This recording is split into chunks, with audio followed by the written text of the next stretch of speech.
Hello, and welcome to the Marketing Guides for Small Business podcast.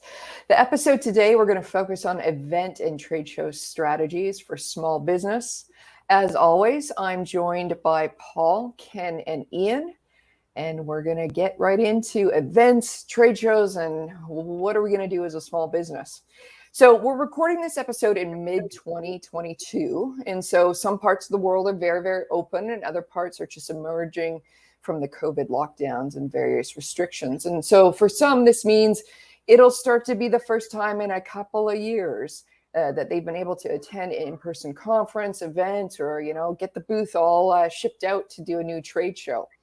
So in this episode, we'll discuss ways to make those events and trade shows more meaningful and effective for you, whether you're a first-time attendee or you've put thousands of dollars into a trade show complete with being tier one sponsor. We'll give you some ideas on how to make the most of it for your business. Now, for the purpose of this conversation, when we talk about events, we mean a one-day event or less than 1 day, so half-day event, that kind of thing. And conferences and trade shows are going to be multiple-day events. So with that, let's kick off. I've got some questions for all you guys here, but let's kick off with kind of the elephant in the room, I'm going to say, because events and trade shows can be very tiring. They can be a little bit negative. So I want to start off with hearing about the worst part of events and trade shows for each of you, and I'll go first. So the worst part of them is as we get going out of COVID, I'll be participating in events around town. And these events are business events that happen once a month. And we've got some of the organizers that insist on changing the venue every single month. So sometimes it's in the north part of the city, downtown, the east part, whatnot. And for me, it drives me crazy because I want to know where we are. I want to be able to park easily. I want to be able to plan my day around getting to this event, no problem. I want to save all my energy for being at the event, meeting people and learning from the keynote speaker or whatever. So for me, one of the worst parts of events is when they switch the venue around every single month. So let me hand it over to you, Paul. What's the worst part of events or trade shows for you? Going to them. Going to them. Why am I not surprised? But honestly, I think it's really the planning, which you touched on, especially if it's a half day or 1 day. There's a lot of planning, and it takes as much planning or almost as much planning to go to a 1 day event as a 3 day event. You still have to have, are you going to have any giveaways? Are you going to have a banner? Or are you going to have some kind of digital slideshow? How are you going to attract people to your booth, and what are you going to talk to them? What product or service are you going to showcase if you offer more than one? So to me, it's the planning part of it, not so much the event itself. And like you touched on, parking it, because they love to have these in the middle of downtown, which makes sense. The problem with that is, like here in St. Louis, there's no parking. But to me, it's the planning is the biggest part of it. Yeah, that makes sense. What about you, Ken? Well, my biggest pet peeve about any of these types of events are the freeloaders. The people who come and sell to you, but don't take the courtesy to actually spend money and get a booth. I just think that that's incredibly rude. They take up your time. If it's a half day or a full day event and you've paid for event sponsorship or have, some stage in some way, that you're there to invest in your own business and to grow it, and have your time taken up by people who all they want to do is come to you and sell because they were too cheap or too inconsiderate to buy a booth space. That really, really torques me off. And honestly, there are some events that I will not ever go to again because that's all they are. And it's so frustrating, so disappointing. And honestly, it's so rude. And to the point where I would never consider doing business with people who came up and approached me in those environments. Fair enough. Absolutely. Ian, what about you? Pet peeves? Well, yeah. First of all, I want to say, you guys are so tough on people, having a variety of venues. They have a personal affirmation that they wake up to each day that says, I am going to have variety in my life because it's the spice of life and I need more spice. So come on, give them a break. I thought it was, I'm good enough, I'm smart enough, and by golly, people like me. That's a good one too, Ken. Right. I like that one. One of my biggest challenges with, and these are bigger trade shows, right? Where the ones I'm thinking about, especially from the corporate world or in supporting clients, is cross-border management of your materials. So whether you're in the U.S. and you're presenting in Canada or another country, or whether you're in Canada and presenting in the U.S. or another country, the cross-border stuff, first of all, super expensive because of customs. But I've had some disastrous experiences where customs holds your stuff past like 2 weeks past the event. And just to give you a little anecdote, this was when I was in the corporate world. We had one event that we were at, and this was actually within Canada. So I forget what held up. We were a Canadian company. It was a shipping issue with whoever was shipping our materials. Yeah. And even though we always built in buffer, the booth, the materials, nothing got there, except luckily the team had some pop-up banners with them. We sent them with them just as a contingency plan, just in case. You always have a contingency plan. And our sales team had to gather furniture and potted plants just to create like a sitting space where our booth would have been. And it actually worked out really well. They actually like bought food and brought it in. And anyways, you have to watch the rules. So that's one of them, is getting the stuff to the event. Even with the best planning and organization, sometimes it goes awry. And then I want to share one more. I think this is really important, is the lack of commitment from the team on the ground. So this doesn't always happen in smaller businesses where it might be the business owner and one or two other people. But in bigger corporations, sometimes I would see a total lack of commitment from the sales team. Their job is to sell. Their job is to create relationships. And they would sit in chairs behind a desk at a booth that you're paying thousands and thousands of dollars for and not engage with people. And so that's a big pet peeve of mine, is like, you're there to build relationships. You got to put some effort into it and commit to that. Oh, for sure. Yeah, there's nothing, but from an attendee point of view, there's also nothing worse than walking by a booth and you got 5 people kind of looking at you going, please come talk to me. Right. And the only thing that would draw you in is the tchotchkes, right? Like, you're like, ooh, I want that pen. I want that squishy fridge toy. magnet. I need that. Yeah. Oh, that's right. We didn't touch on tchotchkes yet. Okay, well, good. Well, there are some positive things about events, conferences, and trade shows, and so we'll get into the flip side of that. But we just had to talk about the elephant in the room. These things are, it is a bit of a tough tactic, and it is a little bit exhausting. But there's some good things and good business that can come out of these. So, Paul, I'm going to ask you the first question. What can a business owner do to find out about and plan to attend events and trade shows relevant to their business?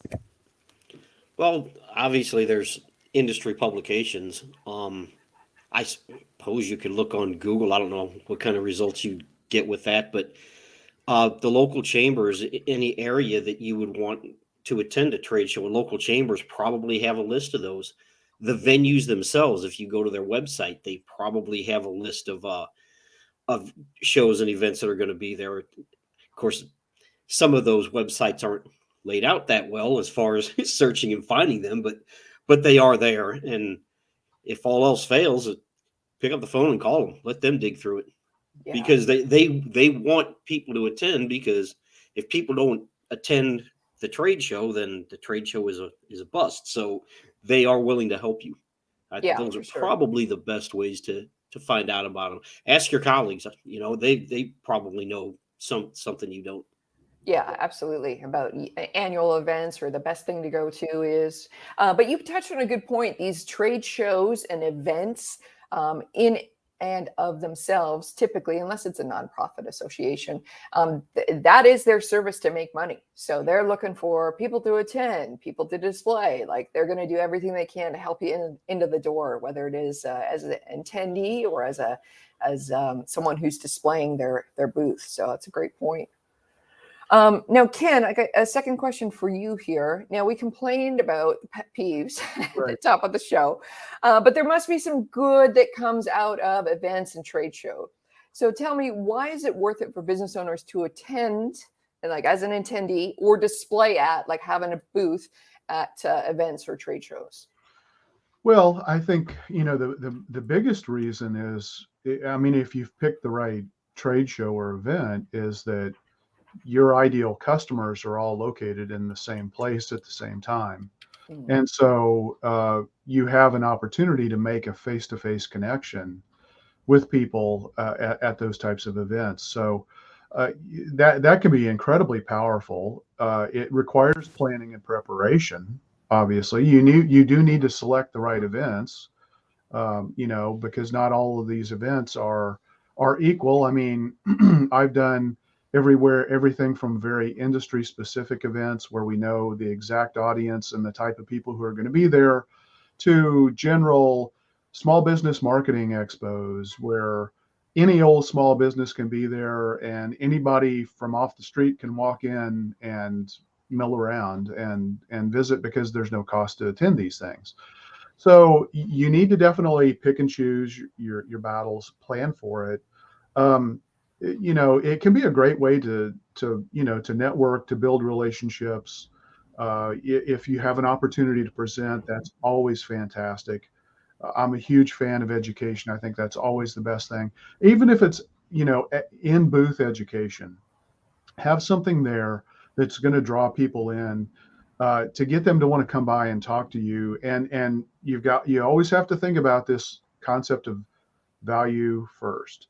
You've got to focus on adding value before you ever start talking about the sale. So you have to demonstrate the value of your product or service in whatever capacity you can. And yeah, so you definitely, I'm sure we'll talk more about this as you go, but you definitely want to make sure you have a strategy to capitalize on the leads and the lead opportunities that you can get from these events.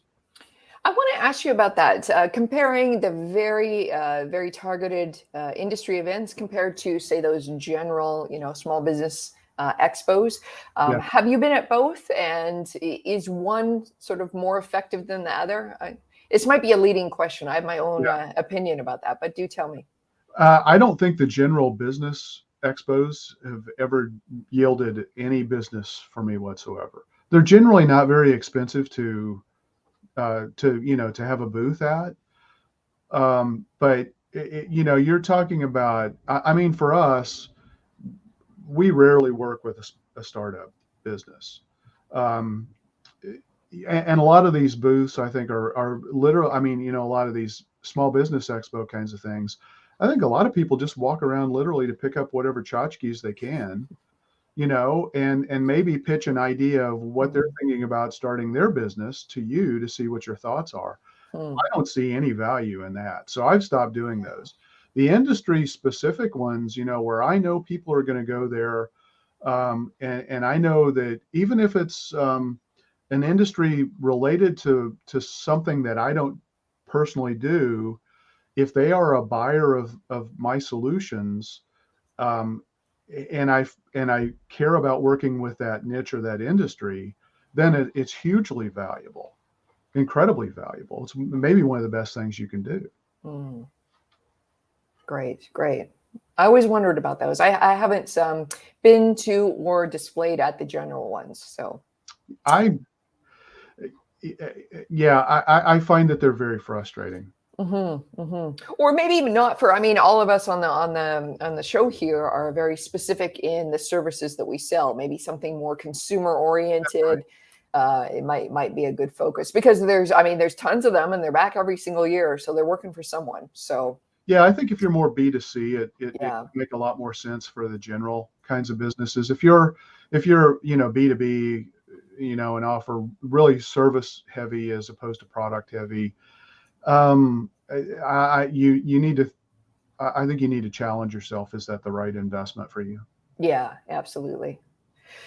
Ian, Time and money are two of the reasons many business owners give us as to why they are not participating in events or trade shows. If you were to disagree with these reasons, what would you say to the business owner? Yeah. I would start off, first of all, by saying, business owner, you have to understand all good marketing takes investment of some kind, whether it's time, money, resources, sweat equity, whatever it is, it takes investment on your behalf. So let's get that out of the way. So, the question isn't even whether it costs time or money or resources. Is this the best investment I can make with my marketing dollars right where I am now? And I think that's the key is that you need to go into this with an understanding of what are my expectations. First of all, what Ken talked about, you have to ask, is my ideal customer there? If they're not there, what are you doing? Like, don't burn money, time, and energy. But if your prospective customers are attending the trade show, then yeah, it could be an ideal opportunity to be there, to invest wisely. Paul talked about having a plan. Of course, you need a plan. If you just go and expect to, sit behind a table and the money's just going to be rolling in, like you're not making a sound investment.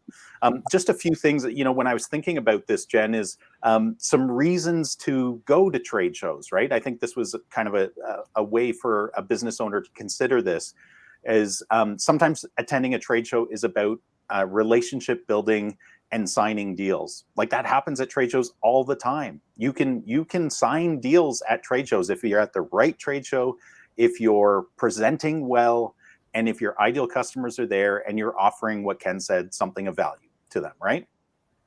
Sometimes going to a trade show is about launching a new product and getting the exposure in the industry, right? Especially industry events.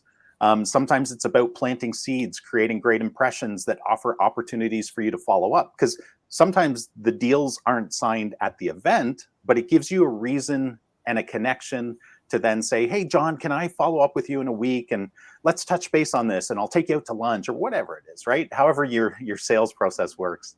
But sometimes I've seen this, especially in the larger businesses, is that sometimes attending trade shows is simply table stakes. Like if you're in an industry and you're not at the trade show, you're actually sending a huge message to your prospective customers and to the industry itself. And sometimes businesses do that on purpose because they have a message to send, like they're dissatisfied with the association or whatever. But you have to be super, super careful about that. But yeah, I think it's all about, making sure you invest wisely. And to do that, you need a plan, you need to research, and then you need to execute really well. And then that will produce great return on investment. I think it's important to put together the entire costs of the investment. I mean, I do think that you should look at it as an investment, absolutely. But there's time to, that you're away from doing what you normally do, to attend the event, maybe even to travel to get there, if it's a national or a regional event, or even downtown Toronto. I'm sure that if you're on the outskirts and you got to go downtown, you need to plan a half a day minimum for a couple hour conference, right? Yep. So so there's a cost to that. There's a cost of the transportation to get there. There's a cost of the preparation time that you need to spend. So factor all of that in so that you can get a real good gauge of your return on investment, because on the surface it may sound like, oh, it's only $750 to go to this thing. Cool. Yeah. I can afford that. Well, can you really? I mean, is that the best? Would you be better spending that money in another way? And the end of that ROI equation too, Ken, I agree with everything you just said. I think it's important also to point out that the end of that equation is the start of it is return, right? So as a business owner, you also need to understand, like, what are the potential opportunity costs if I don't go? And to figure that out, what's a realistic, how much is a deal worth that you may be able to land there, and how many deals do you think you can land or plant the seeds to land? And then like, what are your success metrics for going to a show? I think that's really important. Like you should have that nailed down and say, hey, to be successful at this trade show, we need to, maybe it's connect with 25 people in this industry. Maybe it's to land one deal. You have to figure that out yourself. But yeah, like if you don't do that, then you'll actually have only this gut feeling of how successful your time, energy, resources were. But yeah, and don't forget those tchotchkes.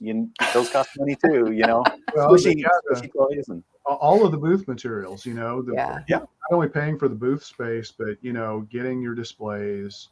The shipping of all of those. It depends on the venue. You may have to hire people to actually put up your displays. The models that are pretending to be salespeople.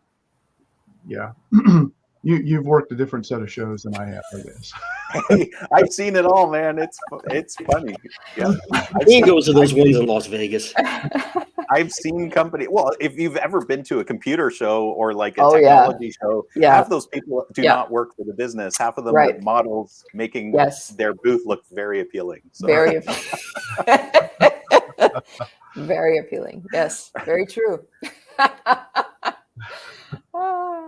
Let's not go there. No. At least while we're taking a turn. The podcast is taking a turn. Yes. Oh, good. Okay, Paul, what can folks do pre-event? So when I'm talking about events, I'm talking about a 1 day or less or type of show to be sure they get the best out of it business-wise. So whether they're going to attend or whether they're going to have a booth there.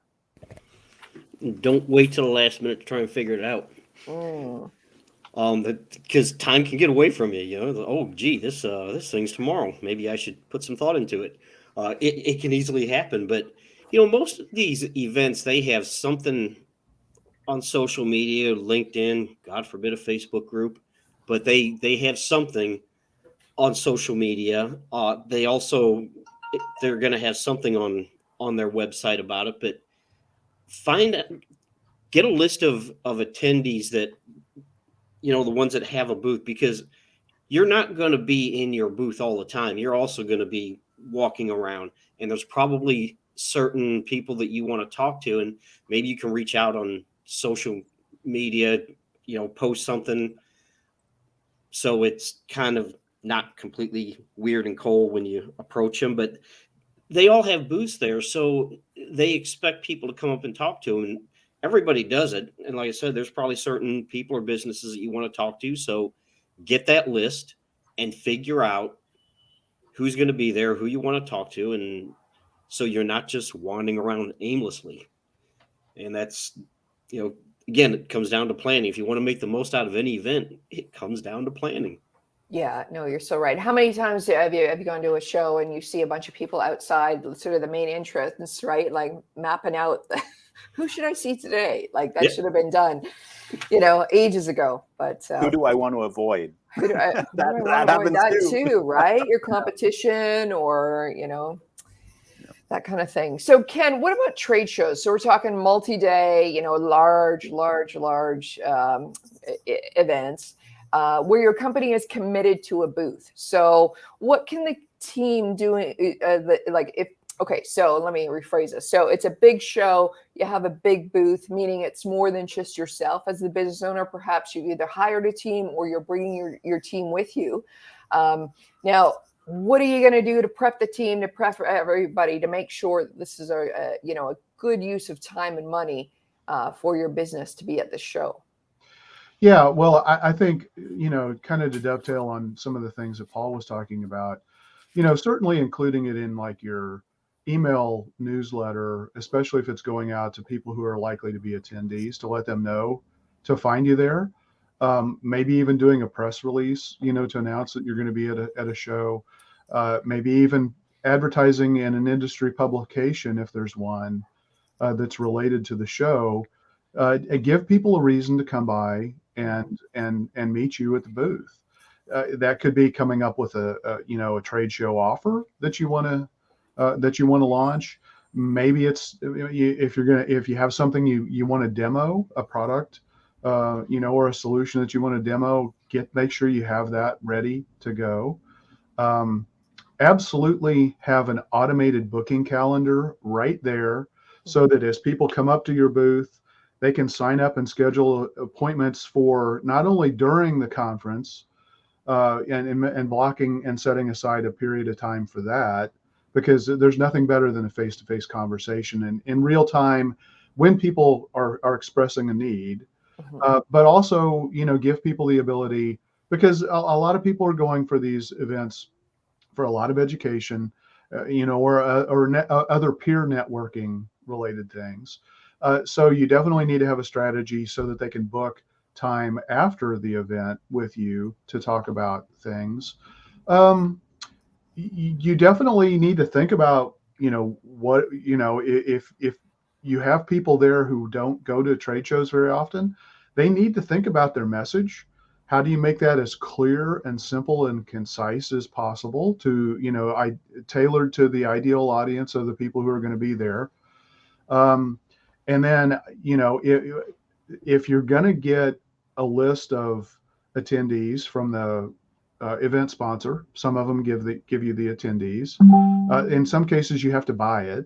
It's an add-on service, where you have the ability to maybe scan a badge to capture the contact information of the people who visited your booth. In other cases, they just give it to you. Find out that in advance, because that helps you plan and make the most out of the booth.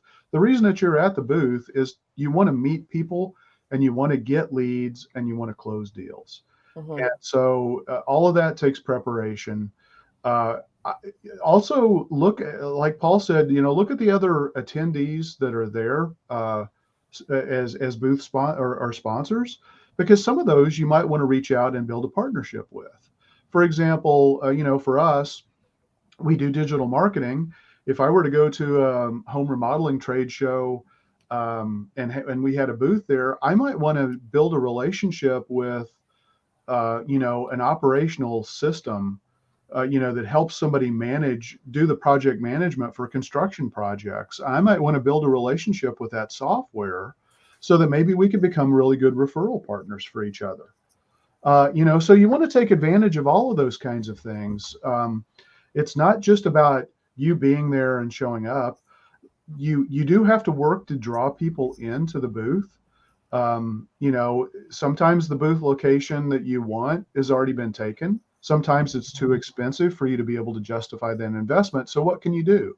I've done things in the past where, this is going back decades, but we had a putting green, and it was actually an Air Force conference that I worked, and we were an information technology company. And we were trying to meet, all of these people who were looking for IT solutions, who were government contractors or government employees, I should say. And, we, with this putting green, we had a little giveaway. If you made a hole in, if you actually sank the putt, you got registered for a drawing. But what that did is people lined up and they waited for their chance to hit a putt. So you had a couple of people working the putting green. We had somebody working the line, talking to people while they were waiting in line, because what else were they going to do? They had to stand there. They were a captive audience. So you could start up conversations, learn about people, set sidebar conversations, get all of that stuff done. It was before the day where there were really good, online booking calendars. So we couldn't really take advantage of that. It had to be more pencil and paper, but you definitely have to think about all of those things. Are you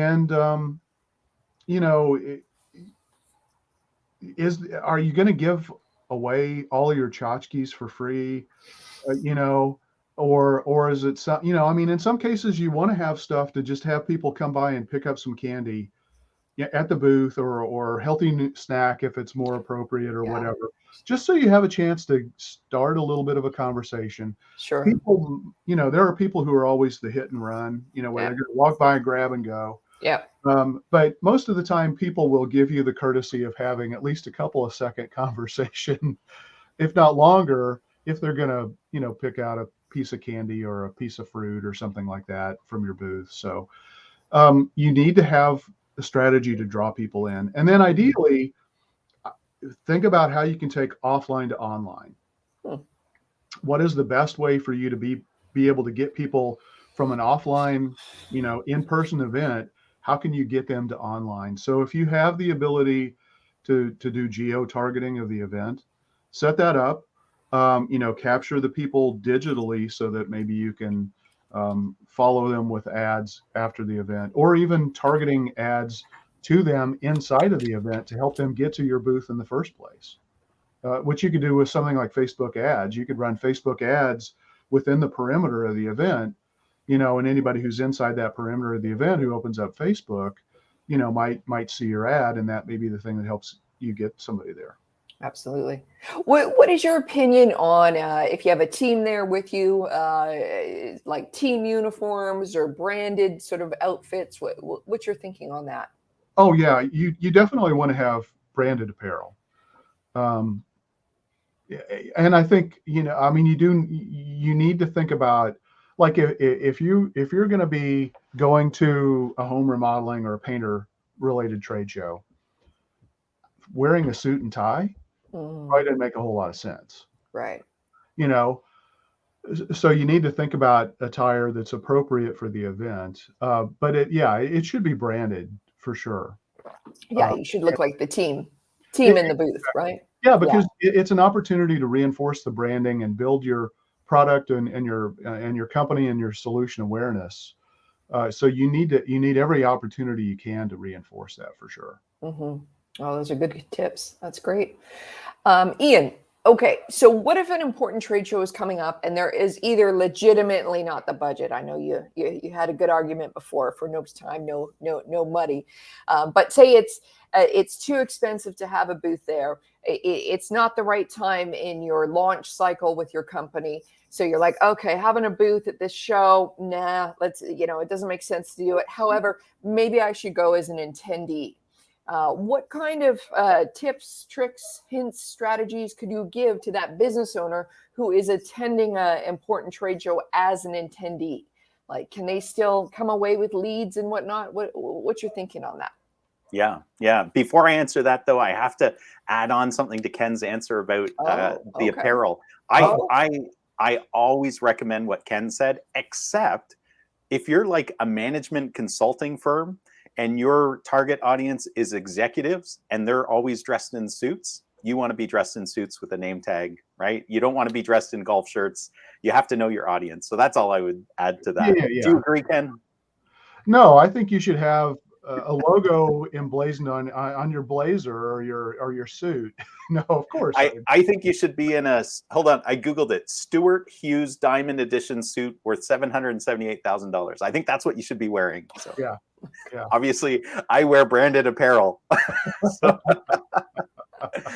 Going back to your question though, Jen, I absolutely think it is a very relevant point. I think if you can't afford to exhibit at a trade show, actually in the corporate world, when we were considering what trade shows to send our teams to, one of our key criteria, it wasn't the only criteria, but one of the key criteria, if it was a new trade show for us, was that someone, whether a marketing person, a salesperson, an executive, had to have already attended that show at least once and could give us basically a SWOT analysis, strengths, weaknesses, opportunity, threats, right, for that event, so that we could understand the potential value of it. So I think going to events is very, very valuable for reconnaissance.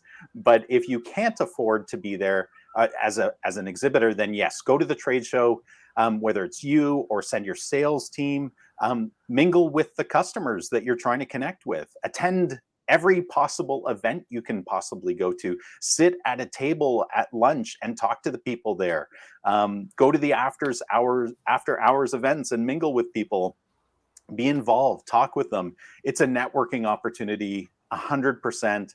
And of course, usually at these shows, there's professional development. You can also do some competitive analysis. Are our competitors there? What are they doing to help frame your investment if you choose to do it next year or next quarter? But other things you could do as an attendee and not an exhibitor is you could email top prospects and just ask them, hey, are you going to the show? I'm actually attending it. Do you want to connect and grab a bite together and just chat? What things are interesting you most about attending it? But be savvy, right? Review the expo map. You were talking about people, when they're about to walk through the doors and the map's Yes. there, Doing their planning. be savvy, like plan out, which booths do I want to look at? Who are, potential prospects, strategic partners. Look at the speakers list, try to set up meetings with top prospects. The very best thing to do, obviously, is get on the speakers list. If you can, even if you're not exhibiting, if you can get on a speakers list, you've just created authority as an expert in the space, and it gives you instant credibility, assuming you can speak okay. I think we have another podcast topic, don't we? Yeah, like don't I if you think can't that do is it. Yeah, it's a great podcast topic, actually. Yeah. Ken talked about geofencing, right? Mm. And that was in the context of if you're exhibiting or speaking, but even if you're not, heck, geofence. I was going to say geofence the crap out of that event, but geofence and offer value, but all with the purpose of retargeting afterwards, right? If you can move it off the paid into retargeting and then follow up and obviously offering value, even as a non-exhibitor, you could run a contest, right? As long as you have connections in the industry, you could run a contest and say, hey, while you're at the event, share your experience and you'll be entered into a contest by using this hashtag. And it gives you greater exposure, gives you a great reason for people to include you in the conversation. And then usually this is for exhibitors, but you could even do like the hotels that people are staying at. You can do gift drops or flyer drops to people's rooms. So you can often do those even if you're not an exhibitor. So think about that. Like, is there something I could have waiting in their room, whether it's a gift, whether it's chocolates with our logo, whether it's, a flyer, all with the purpose of driving them to an action, right? Not unless your only purpose is for exposure, but there's lots you can do. So how would you do that? I mean, how do you know which, because hotels have dozens of rooms or hundreds of rooms in some cases that are not for event participants. So yeah, usually it works best when it's at a convention center with a hotel attached to it, right? That's easy because the hotel actually knows who the attendees are to the event because it's a connected event to their hotel. And they get a convention rate for their hotel rooms. So the hotel knows all that. And you would just say, hey, I want to put this in the rooms. How much would that cost? And you can coordinate it for a particular day, like a move-in day. You can do it for the last night of the event. You can pre-plan that. And I've done that before, and it can be very, very successful. Especially, don't forget this, you have to have a clear call to action that's valuable to them. And you have to have a way of tracking. Like, don't do anything if you can't track it, unless it's just for exposure and you're happy with, exposure's enough and I can't measure it. Right. Yeah. That makes sense. Wow. Right. Those are good ideas. Yeah, that's a great idea. Yeah. I've got one that's kind of similar to that. I mean, it's a little bit more elaborate, and you always need to be respectful of the event that you're going to. But there may be an opportunity where you could have, if you could rent a meeting room or even sponsoring a happy hour at a restaurant that's kind of a parallel event to the conference. You can, again, you have to invite people in advance and have a strategy of inviting people when you get to the show. But that can be an effective way to where maybe you can have your own little mini booth at a fraction of the cost, but still be able to connect with some really important people in a group kind of setting. Do you want to hear a funny one? So I've actually known a company that did this where they did have a booth, but it wasn't in the greatest spot for whatever reason, right? And so what they did, and again, you have to watch the rules and guidelines of the association, the convention center, whatever it is, because oftentimes with food and drink, there's some pretty stringent rules. But they actually got around that by they basically did a beer and wine bus. And so they brought this bus up in front and they advertised it. And it was like a happy hour bus. And so people would just come on during the day. Like, so you do it like late afternoon when, you know, some of the events are winding down and before the actual after hours event. So, you know, association people and convention planners, don't get mad at me. I've seen this and it was actually quite humorous and it worked. But they attracted lots of people because people were like, they were going to go get a beer anyways with their buddies. And you just provided it in your own venue with your own, you know, marketing and, you know, gave them a flyer at the same time. They might not have understood it after too many beers, but you pinned it to their jacket. Yeah, there you go. So think out of the box. Yeah, That's awesome. That's awesome. You guys have had some very good recommendations and ideas. Any last words of advice that we didn't cover at all? Anything at all? Well, the only thing I can think of, Ian mentioned speakers, which we kind of didn't touch on. And again, all this planning can make you not even want to go. But if there's certain speakers, if you have a booth there and there's certain speakers or a speaker that you want to see, you have to make sure there's going to be someone to man the booth, so to speak, while you go listen to this. So again, it goes back to not waiting till you're standing out the door to figure out what you want to accomplish at this event. Yeah, absolutely. Absolutely. The one last thing I talk about is if you are taking a team with you, just really make sure that the team is briefed on, you know, booth duty, who's on first, when breaks are. I mean, it sounds pretty lame, but these things can be very, very tiring. And so you want to keep the energy up. You want to keep the folks focused. And then if you have folks on your team, this is the first time they're doing any kind of booth duty, you really want to prep them for, okay, you know, when there's downtime, you'd be doing this, you know, it is going to be tiring, you know, mentally prepare for it so you can be on your best. Because there's nothing like the last day where you're, you know, nobody's selling anything. Everybody just wants to go home. So, yeah. I think you also want to make sure that you factor in some comfort things. You know, make sure you have water, you know, that you can drink while you're at the booth, you know, or even something, a light snack, because there will be ebbs and flows in the traffic. The seating, you know, I mean, a lot of times you get you stand on concrete floors. yeah, They give you a chunk of carpet there's no padding underneath it. So, you know, making sure that you have the proper foot attire is huge. You can get the padding though. It's just extra, Ken. Exactly. So you have to. It really is. Yeah. I mean, if you go cheap, you might really regret it. Yeah. You know. Yeah. You know, even I know you don't. You know, you don't really want to sit at these things, but sometimes you just need to sit because standing on your feet for hours at a time can be a real challenge for a lot of us. yeah. And so, you know, having a chair or two at the booth where you're still there, you know, and nobody's going to have any issue if they see you sitting down while it's a slow time in the booth. You know, just look alert and be always ready to engage with people.